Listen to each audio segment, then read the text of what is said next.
I never thought I'd find myself in a situation like this.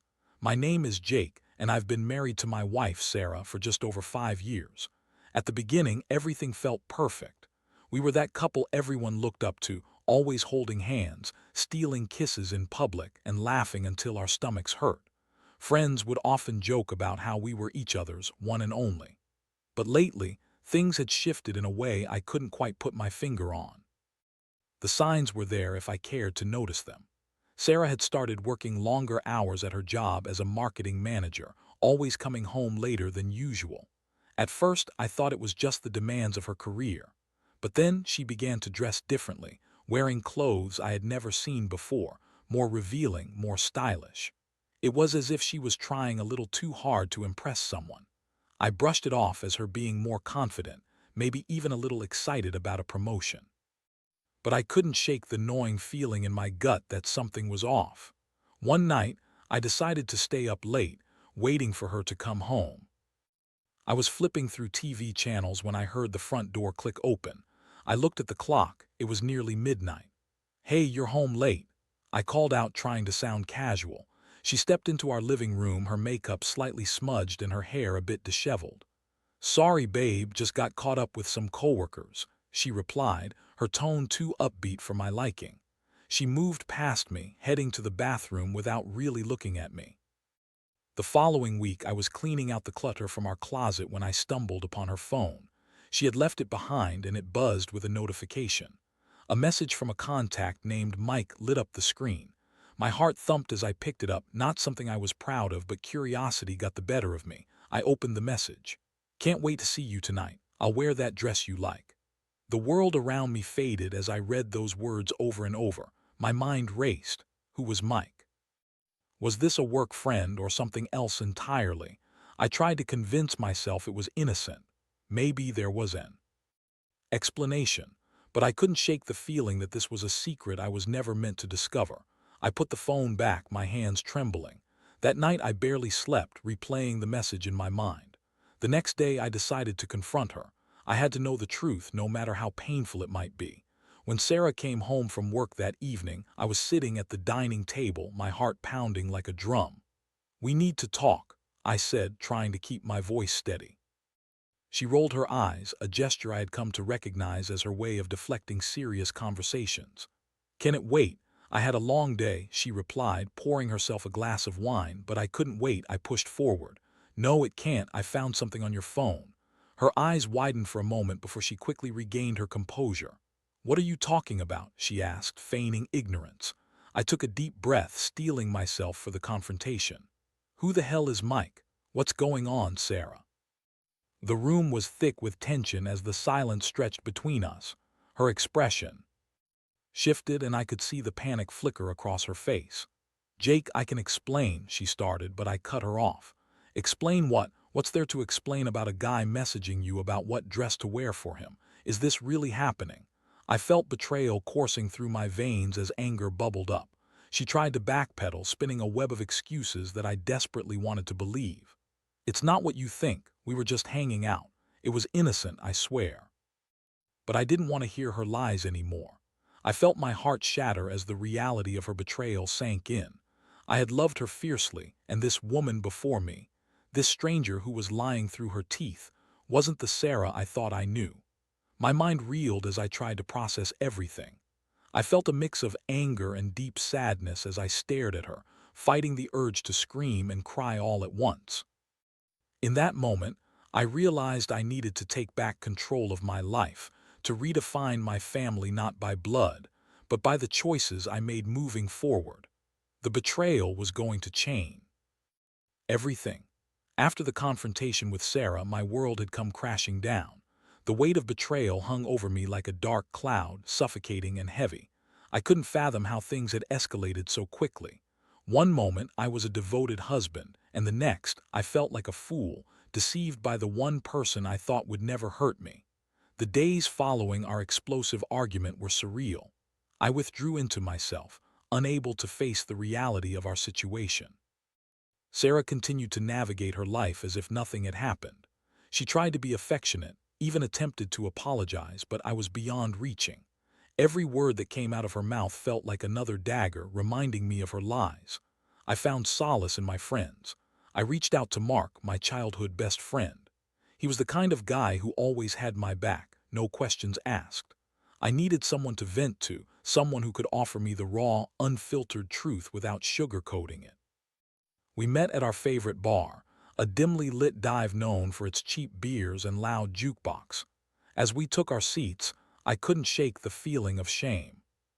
"So what's up?" he asked, raising an eyebrow. I took a deep breath, the words tumbling out in a rush. "Sarah's cheating on me, man, with my cousin Mike." Mark's expression shifted from casual interest to shock. "What, are you serious?" He leaned in, intrigued but appalled. I nodded, feeling the sting of tears welling up in my eyes. "I found messages on her phone. She tried to deny it, but I can't believe she would do this to me." "Dude, that's messed up." "I'm so sorry," he said, a frown forming on his lips. "What are you going to do?"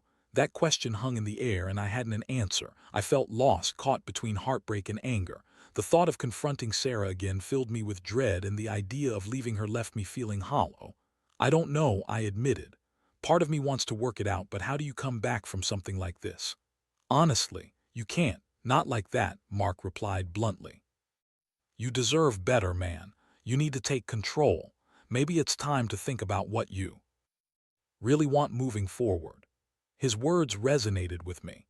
I spent the next few days in a haze, contemplating my options. Each time I saw Sarah, I felt a surge of anger mixed with sadness. I couldn't continue living in a house filled with lies. I needed a plan, something that would help me regain my power in this situation. I began observing Sarah's routine. She worked late nights at the office, and when she was home, she was glued to her phone, likely texting Mike. I gathered my thoughts, trying to formulate a strategy. In my heart, I knew I needed revenge. Not just to hurt her back, but to reclaim my sense of self. It felt like the only way to balance the scales. As the days passed, I started to connect with a group of friends I had drifted away from since marrying Sarah. They were a fun-loving bunch, people who reminded me of the carefree, spontaneous version of myself I had lost. I reached out to them, and soon we were planning outings, a game night here, a weekend camping trip there. It felt liberating to be around people who genuinely cared about me, who reminded me that I was more than just a husband. One night, after a particularly entertaining evening filled with laughter and stories, I confided in them about Sarah's betrayal. "I'm done being the guy who feels sorry for himself," I declared. "I want to redefine what family means to me. Chosen bonds can be stronger than blood." My friends rallied around me, supportive and encouraging. "That's the spirit, man," said Jason, one of the group who had always been a bit of a wild card. "Let's make sure you're surrounded by people who actually have your back." As I began to build my new life, the thought of revenge simmered in the back of my mind. I envisioned ways to expose Sarah, not just for the betrayal, but to reflect the reality of her choices. I wanted her to feel the weight of what she had done, to understand that her actions had consequences. I started to gather evidence, saving text messages and screenshots, planning my moment of revelation. I wanted to ensure that when I finally confronted her again, she would be left with no choice but to face the truth. This was going to be my way of reclaiming my narrative, and as I laid the groundwork for my plan, I felt a newfound sense of power. Every day, I grew more certain of my decision. I was ready to confront Sarah one last time, not just to highlight her betrayal, but to show her the strength I had found within myself. I was ready to redefine my life, my family, everything. The moment of truth was approaching, and with it came a fierce determination to reclaim my own story. With each passing day, my resolve solidified. I felt a newfound energy coursing through me, fueled by the camaraderie of my friends and the clarity that came from knowing I would no longer be a victim of my circumstances. I was ready to confront Sarah again, this time on my terms. I wanted her to see the man I had become, not the one she had betrayed, but a stronger version of myself, someone who wouldn't tolerate her lies any longer. One evening, I set the stage.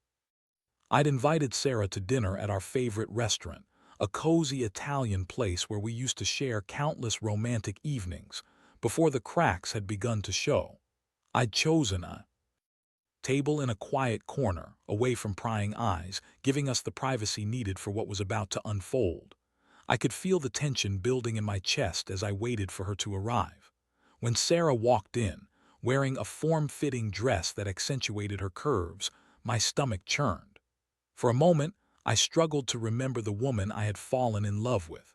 She was beautiful, yes, but that evening, she was also a reminder of everything I had lost. As she approached the table, I forced a smile, hopping to project calmness despite the storm raging within me. "Hey, babe, sorry I'm late," she said, breezing in as if nothing was wrong. She slid into her seat, her eyes sparkling with excitement over a looming dinner date. But inside, I was anything but excited. I had a plan, and I needed to execute it flawlessly. We ordered our meals, and I made small talk, watching her closely. She seemed relaxed, oblivious to the emotional storm brewing beneath the surface. As our plates arrived, I felt the moment was right. I took a deep breath, my heart racing. "Sarah, I wanted to talk to you about something important," I began, my voice steady.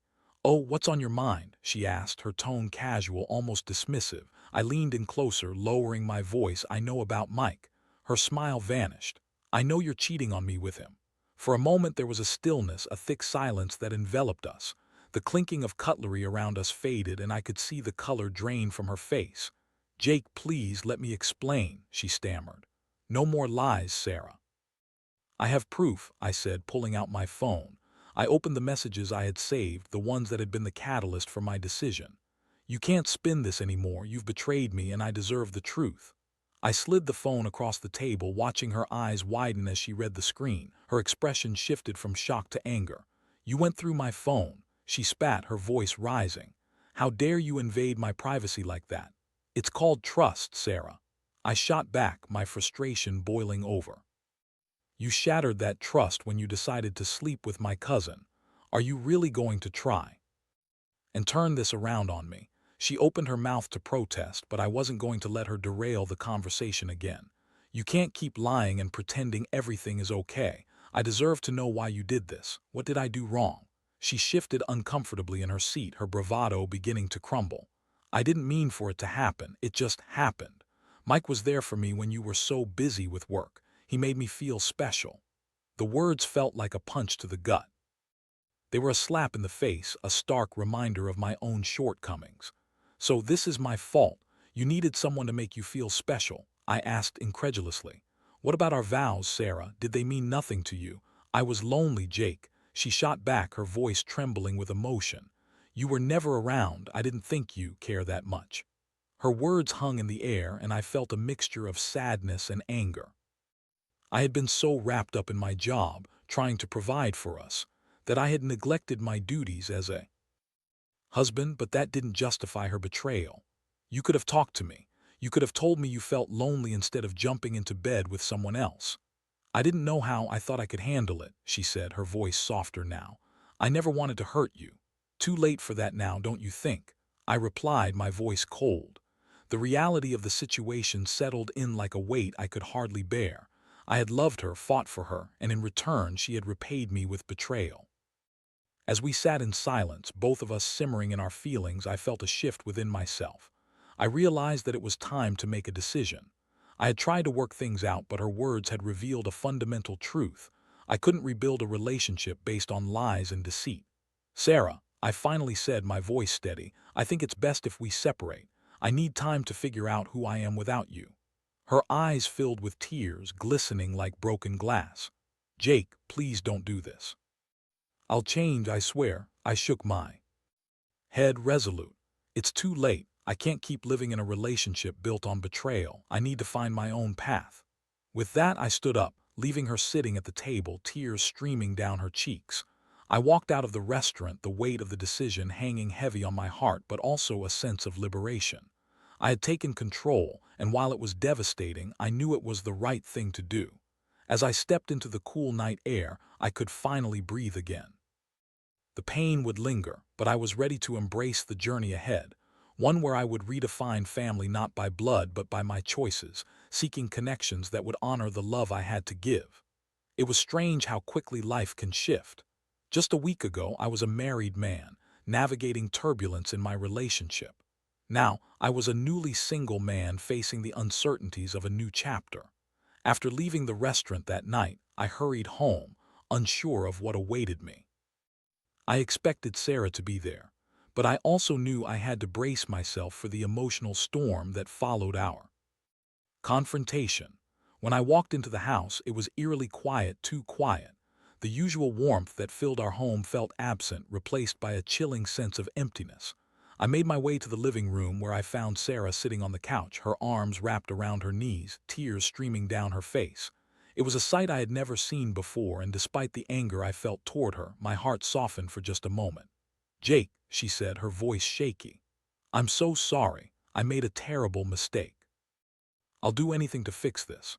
"Sarah," I began, my voice steady but filled with sadness. "You broke my trust, you broke us. I can't just ignore that. I need to take time to think." She looked up at me, desperation in her eyes. "Please don't leave me. I can change, I promise. Just give me another chance."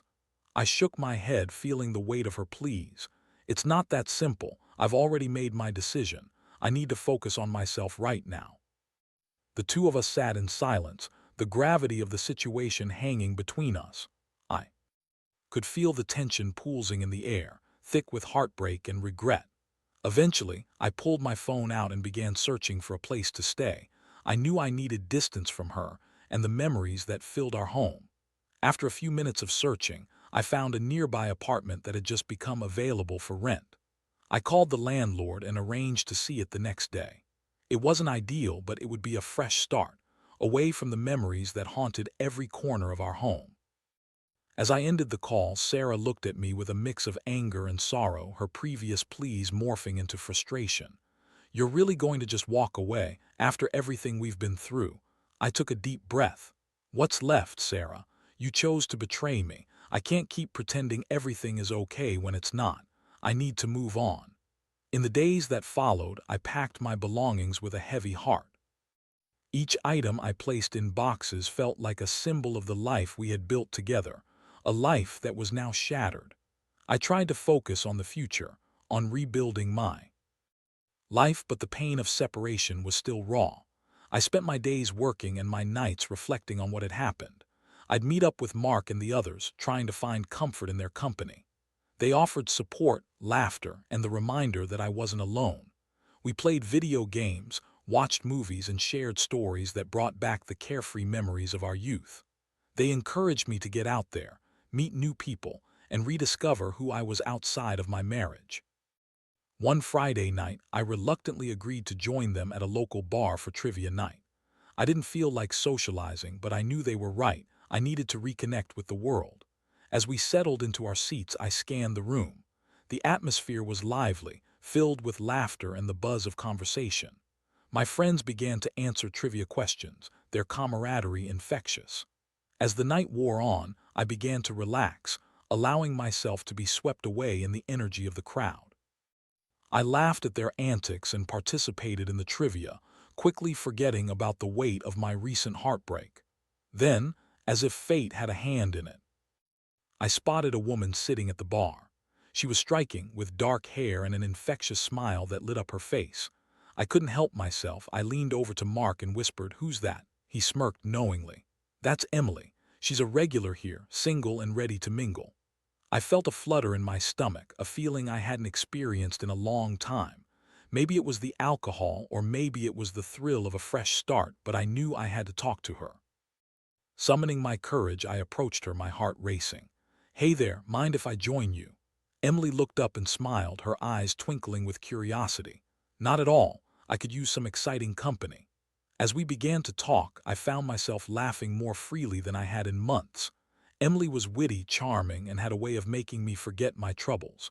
We shared stories, and I opened up a little about my recent separation, carefully avoiding details that might scare her off. About an hour into our conversation, I felt a genuine connection forming between us. It was exhilarating and terrifying all at once. I hadn't anticipated feeling this way so soon, but there was something refreshing about being around someone new, someone who didn't come with the baggage of betrayal. As the night came to a close, I exchanged numbers with Emily, feeling a spark of hope for what lay ahead. I had taken the first step toward moving on, and it felt liberating. But as I lay in bed that night, I couldn't help but think of Sarah. I had made my decision, but the pain of our past lingered like a shadow in my mind.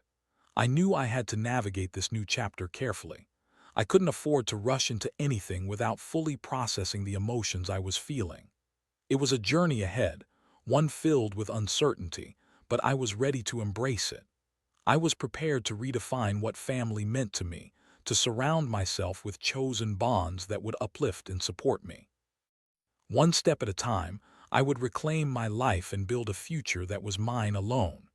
As the days turned into weeks, I settled into my new apartment, a cozy one-bedroom place that felt like a blank canvas. It was sparsely furnished, but it was mine, free from the echoes of Sarah's laughter and the memories of our life together. Each morning, I woke up with a sense of freedom that felt foreign but welcomed. I began to decorate the space with personal touches, making it feel like home again. I hung up a few photos of my friends, added some plants, and even got myself a coffee maker that brewed the strongest cups I could find. Despite the physical separation from Sarah, the emotional aftermath of our relationship was still a battle. While I had been out with my friends and met Emily, there were days when loneliness crept in. I would sit on my couch, staring at the walls, feeling the weight of what I had lost. It was a cycle of highs and lows, and I was still learning how to navigate it all. Emily and I had been texting and going out on casual dates. She was everything I needed at that moment, vibrant, fun, and incredibly supportive. She brought laughter and lightness back into my life, and I found myself drawn to her energy. However, there was a nagging voice in the back of my mind that cautioned me against rushing into something new. I wanted to take my time, to heal properly before diving into another serious relationship. One evening, while we were out for dinner, we found ourselves sitting at a cozy table in a charming little bistro. As we chatted and shared plates of pasta, I felt an undeniable connection building between us. Emily was warm and engaging, asking thoughtful questions that made me reflect on my own life. I was relieved to find someone who didn't judge me for what I had been through. "Tell me about your ideal future," she asked, her eyes bright with curiosity. I paused, reflecting on the question. "Honestly, I want to build a life that feels fulfilling, not just in terms of relationships but in my career as well. I've learned that I can't take things for granted." Emily nodded, her expression understanding. "That makes sense. We all grow from our experiences, right? It's about what we choose to do next." In that moment, I felt a flicker of hope. Maybe moving on didn't mean forgetting the past. Perhaps it meant using it as a stepping stone to become a better version of myself. I realized I didn't have to erase Sarah from my memory, but I could learn from that chapter and build a new one. As we continued our conversation, I felt a shift within myself. I allowed myself to let go of the anger I had been holding onto. It was time to forgive, not for Sarah, but for me. Letting go of that resentment would lift a burden I had been carrying for far too long. But as fate would have it, just when I thought I was finding my rhythm, Sarah reached out. It was a simple text message, one that caught me off guard. "Can we talk?" it read. I stared at my phone, my heart racing. Part of me wanted to ignore her, to keep moving forward without looking back. But another part of me felt a sense of responsibility to at least hear her out. After all, we had shared so much together. I took a deep breath and replied, "Okay." "When?" She suggested meeting at a cafe we used to frequent. The thought of seeing her again stirred a mix of emotions. I felt anxious, unsure of what she wanted to discuss and how I would respond. When I arrived at the cafe, I spotted her sitting at a corner table, her demeanor much more subdued than I remembered. She looked different. There was a vulnerability in her expression that I hadn't seen in a long time. As I approached, I could feel the tension building in the air. "Hey," she said softly, her eyes meeting mine. "Thanks for coming." I nodded, unsure of what to say. We ordered coffee and sat in uncomfortable silence for a moment, each of us lost in our thoughts. I finally broke the ice. "So, what did you want to talk about?" "I've been doing a lot of thinking," she began, her voice shaky. "About us, about my mistakes. I know I hurt you and I can't change that, but I want to ask for your forgiveness." I took a deep breath, processing her words. You hurt me in ways I can't even describe, Sarah. I was blindsided. You chose to betray me. I know, she replied, tears welling in her eyes, and I'm not asking for us to go back to how things were. I'm sorry. I regret everything. I've realized how my actions affected you and how much I took for granted. Hearing her say those words stirred something within me. Part of me wanted to lash out to remind her of the pain she had caused, but another part of me recognized the sincerity of her apology. It was a moment of honesty I hadn't anticipated. I appreciate you saying that, I finally replied. But it's not enough. You've changed the course of my life and I have to focus on moving forward. I understand, she said, her voice barely above a whisper. I wanted you to know that I'm committing to being a better person. I hope you find happiness, Jake. You deserve it. I nodded, feeling a sense of finality wash over me. This was our moment of closure, and it was time to let go of any remaining resentment. Thank you for being honest with me, I said. I wish you well. As I left the cafe, I felt lighter. I had faced my past head-on and had come out stronger. I knew that this chapter was closing, but it would serve as a foundation for the next phase of my life, one filled with chosen bonds and connections that uplifted me. I felt prepared for whatever was to come and ready to embrace the future with an open heart. With each step I took, I felt I was reclaiming my narrative. It was time to write the next chapter of my life, one where I surrounded myself with people who truly valued me and where I could thrive. The journey ahead was still uncertain, but I was ready to embrace it, ready to redefine family and create a life filled with love and support. The weeks following my conversation with Sarah passed like a whirlwind. I felt like I was in a state of evolution, shedding the remnants of my past while embracing new beginnings. After our encounter at the cafe, I felt a strange sense of peace settle over me. I had faced the woman who had hurt me, and I had done it with strength and dignity. Closure was a powerful thing, and I was ready to move forward. I continued to nurture my connection with Emily. We went on more dates, each one bringing laughter and lightness back into my life. She had a way of bringing out the best in me, encouraging me to explore new interests and enjoy life.